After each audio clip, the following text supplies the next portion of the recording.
कह रहा कैसे सुधार होगा, कोई सुधार नहीं होगा।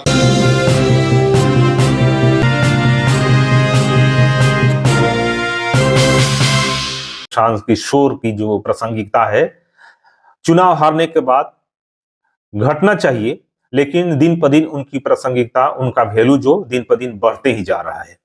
आपने देखा होगा कि चुनाव हारने के बाद और रिजल्ट घोषित होने के बाद जिस तरह से बीजेपी एनडीए ने अपार बहुमत आया, उसके बाद एनडीए की कम चर्चा हो रही थी, लेकिन प्रशांत किशोर की चर्चा ज्यादा हो रही थी।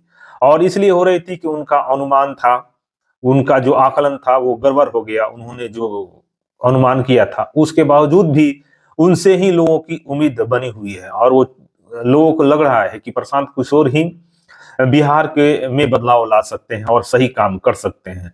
हालांकि लोगों ने भले ही वोट देकर एनडीए को जिता दिया है। ऐसा मैं इसलिए कह रहा हूं कि इस कड़ी में आम लोग ही नहीं, अब राजनीतिक पार्टियां भी कूदने लगी हैं। राजनीतिक पार्टियां भी उनकी कार्यशैली से प्रभावित है और चाहती है कि वो किसी तरह से हमारे पाले में आ जाए, इन हार का फायदा उठाकर अपने पाले में लेने की कोशिश कर रही है।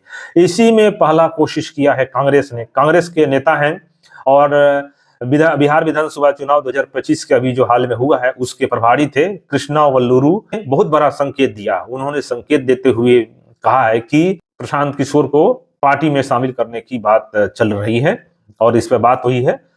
न्यूज लॉन्ड्री से बात करते हुए कहा कि चुनावी नतीजे के बाद पार्टी संगठनात्मक रूप से इस पर गहन चिंता कर रही है, गहन चिंतन मनन जारी है। लेकिन आगे उन्होंने कहा कि रणनीति तैयार की जा रही है कि आगे क्या किया जाए। प्रशांत किशोर के जनसुराग और कांग्रेस के बीच संभावित गठजोड़ के बारे में कहा कि कांग्रेस अभी विश्लेषण कर रही है।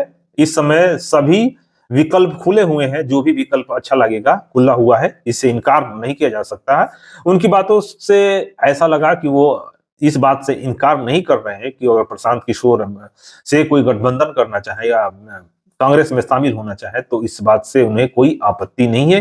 फिलहाल इस बातों में कितनी सच्चाई है, आने वाले समय में बताएगा, लेकिन इससे तो एक बात स्पष्ट हो गया कि प्रशांत किशोर की प्रासंगिकता आज भी उनकी बनी हुई है। मीडिया में और आम लोगों में भी उनकी जो गहरी पैठ है और लोगों की उम्मीद है प्रशांत किशोर से, वो लगातार बना हुआ है, उसमें कोई भी कमी नहीं आया है।